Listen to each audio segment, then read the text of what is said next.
घर का दरवाजा साफ तौर पर खुला था, फिर भी इंसानों का भेस लगाए ये राक्षस अंदर घुसने की हिम्मत नहीं कर पा रहे थे। औरत बस वो भूत प्रेत रोकने वाला तावीज पत्थर पकड़कर दुआ कर रही थी कि किसी तरह अगली सुबह तक जिंदा रह जाए, क्योंकि जैसे ही रात होती ये राक्षस पूरे गांव में इकट्ठा हो जाते। इनका खाना सिर्फ इंसानों की अंतड़ियाओं होती थी और सूरज उगने तक ये तबाही मचाते रहते। लोगों की सुरक्षा के लिए थानेदार हर शाम सूरज ढलने से पहले घंटी बजाता। जैसे ही वो आवाज आती सारे गांव वाले फौरन अपने अपने घर लौट जाते। दरवाजे पर लगे तावीज पत्थर को छूना एक आदत सी बन गई थी, यहाँ तक कि 7-8 साल के बच्चे भी चुपचाप यही करते थे। इससे अंदाजा लगाया जा सकता है कि रातें कितनी डरावनी थी। जब पूरा इलाका सूना हो जाता तब जाकर थानेदार चैन से अपने थाने लौटता। दीवार पर लगे बोर्ड पर लिखा था 96 दिन बिना हादसे के, लेकिन उसे नहीं पता था कि आज ये रिकॉर्ड टूटने वाला है। एक आदमी शराब पीकर बेसुध हो गया तो बार मालिक ने मजबूरी में दरवाजे बंद करके उसे वहीं रुकने दिया, मगर उसका घर पर बीवी और बच्चे थे। जब देर तक वो नहीं लौटा तो बीवी ने दरवाजा बंद किया और घर के अंदर चली गई। रात के वक्त बेटी जब सोने जा रही थी तो देखा दादी दरवाजे के बाहर खड़ी है। दादी ने कहा बाहर बहुत ठंड है, जरा अंदर बैठने दो। बेटी झट से मान गई। माँ ने रोका लेकिन तब तक देर हो चुकी थी। अगली सुबह जब शराबी होश में आया तो देखा कि पड़ोसी उसके घर के बाहर जमा है। वो कुछ समझ पाता उससे पहले ही थानेदार ने उसे थप्पड़ जड़ दिया, क्योंकि थानेदार पहले ही कई बार कह चुका था जिसके भी घर में बच्चे हों वो खिड़कियों को कील से बंद कर दे, क्योंकि बच्चों को बहकाना सबसे आसान होता है। लेकिन उस आदमी ने हमेशा किस्मत पर छोड़ दिया और इसी सोच ने उसके घर की तबाही लिख दी। जब उसने जमीन पर अपनी बीवी और बेटी की लाशें देखी तो घुटनों के बल गिर पड़ा, मगर अब बहुत देर हो चुकी थी। उसे अपनी बेवकूफी का अंजाम भुगतना था। थानेदार की नफरत सिर्फ इसलिए नहीं थी कि उसने अपनी बीवी और बच्ची को मरवाया, बल्कि इसलिए भी क्योंकि जब भी कोई गांव में मरता है तो बाहर से कोई नया इंसान यहाँ फंस जाता है और उसकी सुरक्षा भी खतरे में पड़ जाती है। जैसे कि अंतिम संस्कार वाले दिन एक वैन गांव में आ पहुंची। थानेदार ने सबको इशारा किया किसी से बात मत करना। वो खुद गया और वैन वाले से बात की। पता चला ये लोग रास्ता भटक गए थे। थानेदार ने उन्हें एक दिशा बताई और वो लोग गाड़ी लेकर निकल पड़े। लेकिन अजीब बात ये थी वो कितनी भी कोशिश करें गांव से बाहर निकल ही नहीं पा रहे थे, बस इधर उधर गोल गोल घूमते रहे। थानेदार को जैसे पहले से ही इसका अंदेशा था, वो इसलिए कुछ नहीं बोला ताकि नए लोग जल्दी सच्चाई के लिए तैयार हो जाएं, क्योंकि जब तक कोई अपने डर पर काबू नहीं पाता वो रात में जिंदा नहीं बच सकता। लेकिन गोल गोल घूमते हुए उनकी वैन का एक्सीडेंट हो गया। गाड़ी जंगल में पलट गई। पूरा परिवार गाड़ी में फंस गया। आदमी ड्राइवर सीट में फंस गया, बीवी बेहोश हो गई, पता नहीं जिंदा है या नहीं। बेटी को बस कमर में चोट आई थी, लेकिन छोटे बेटे की हालत गंभीर थी। वो होश में तो था पर उसकी जांघ में पेड़ की डाली घुस गई थी। उधर थानेदार सड़क पर बैरिकेड लगा रहा था, पर उन लोगों के ना लौटने से परेशान हो गया। अंधेरा होते ही वो खुद उन्हें ढूंढने निकल पड़ा। जब उन्हें गाड़ी में फंसा देखा तो तुरंत मदद शुरू कर दी। 3 लोग बाहर निकाल ले गए और छोटा बेटा अब भी अंदर था। खून रुक ही नहीं रहा था, इसलिए थानेदार गाड़ी में ही इलाज करने लगा। लेकिन अंधेरा होने में सिर्फ 40 मिनट बचे थे और इलाज में 1 घंटा लगता। कोई चारा नहीं था। थानेदार ने वहीं रात रुकने का फैसला किया। उसने तावीज वाला पत्थर गाड़ी पर लटका दिया। आदमी को कुछ समझ नहीं आया। थानेदार ने भी तुरंत कुछ नहीं बताया। पहले सब खिड़की दरवाजे बंद किए, फिर बोला कि अब जो होने वाला है उसके लिए तैयार रहो। तभी बेटा अचानक तड़पने लगा और बाहर से भयानक चीखें सुनाई देने लगी। थानेदार ने खिड़की से झांक कर देखा, राक्षस पास आ चुके थे। धीरे धीरे और भी ज्यादा राक्षस जमा होने लगे, यहाँ तक कि थानेदार को भी डर लगने लगा। अब सवाल ये था क्या वो सब इस रात को जिंदा पार कर पाएंगे।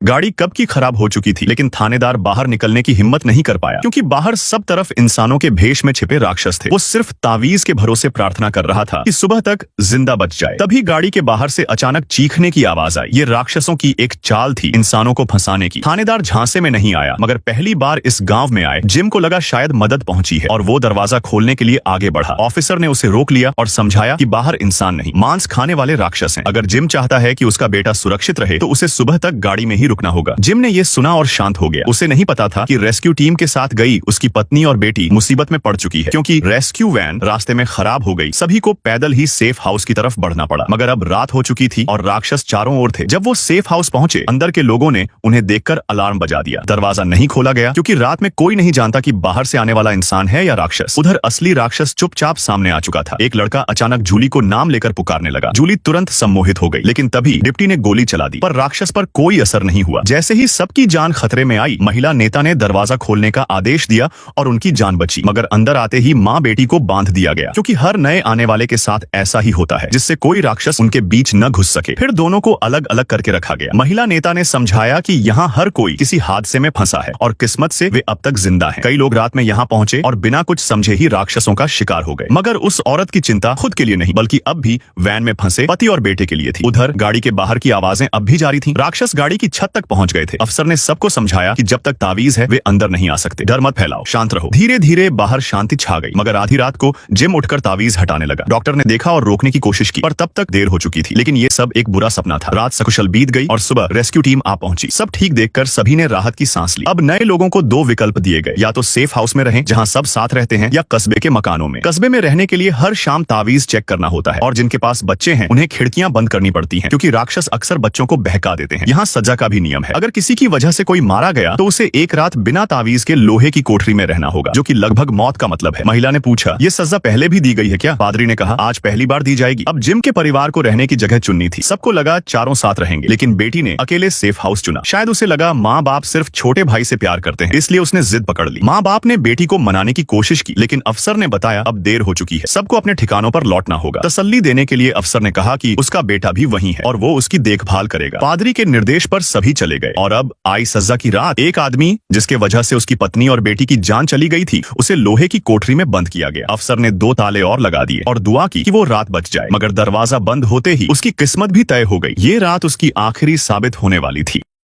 गांव में एक नियम है, अगर किसी की वजह से कोई मारा जाता है तो उसे एक रात के लिए एक लोहे के पिंजरे में बंद कर दिया जाता है। इंस्पेक्टर ने ऊपर से 2 ताले और लगा दिए और प्रार्थना की कि वो आदमी सुबह तक जिंदा रहे, क्योंकि रात होते ही वो इंसानी रूप में छिपे राक्षस इकट्ठा हो जाते हैं। वो इंसानों के अंग खाते हैं और सूरज निकलने पर गायब हो जाते हैं। सिर्फ वो लोग जिनके घरों में तंत्र मंत्र वाले पत्थर होते हैं वही सुरक्षित रह पाते हैं। उस आदमी के पास ऐसा कोई पत्थर नहीं था। वो बस पिंजरे में एक कोने में खड़ा रहा। जब वह पिंजरे से बाहर की तरफ देखा तो राक्षस पास आ चुके थे। अब उसे पता चल गया कि उसकी मौत बहुत करीब आ गया है। वह बैठ जाता है और अपना आंख बंद कर लेता है। फिर राक्षस ने पिंजरे को तोड़ देता है और उसे खा लेता है। अगली सुबह जब इंस्पेक्टर आया तो चारों ओर तबाही थी। आदमी को राक्षसों ने टुकड़े टुकड़े कर दिया था। इंस्पेक्टर दुखी नहीं हुआ, क्योंकि उसे ऐसे नजारे देखने की आदत हो गई थी। लेकिन इसके बाद अजीब घटनाएं लगातार होने लगी। इस बार एक रेस्टोरेंट में जिम का परिवार अभी अभी गांव में आया था। इंस्पेक्टर उन्हें रात के नियम समझा रहा था कि अचानक एक वेटर का हाथ फूलने लगा। फिर उसके हाथ पर लड़के को मार दो लिखा दिखा। औरत कुछ समझ पाती उससे पहले ही वो गिर पड़ा और बेहोश हो गया। फिर एक आदमी जमीन में गड्ढा खोदता दिखा, जैसे किसी लाश को दफनाने की तैयारी हो रही हो। तुम कर क्या रहे हो? लोग डर रहे हैं। मैं बस इस बार पहले से तैयारी कर रहा हूँ। विक्टर की बात सुनकर इंस्पेक्टर चौंक गया। क्या फिर से कई लोगों की जान जाने वाली है? कुछ देर बाद विक्टर को ईथन नाम का एक लड़का मिला। दोनों पहले कभी नहीं मिले थे, फिर भी एक अजीब सा जुड़ाव था। दोनों एक सफेद कपड़ों में छोटे लड़के को देख सकते थे, जिसने पहले विक्टर की कई बार जान बचाई थी, फिर अचानक गायब हो गया था। जंगल में विक्टर को फिर वही बच्चा दिखा, पर तुरंत गायब हो गया। विक्टर को लगा वो किसी पेड़ के अंदर छिपा है। उसने एक पत्थर उठाया, उस पर स्माइली बनाई और ईथन के सामने पेड़ के अंदर फेंक दी। लेकिन अगली ही पल वह पत्थर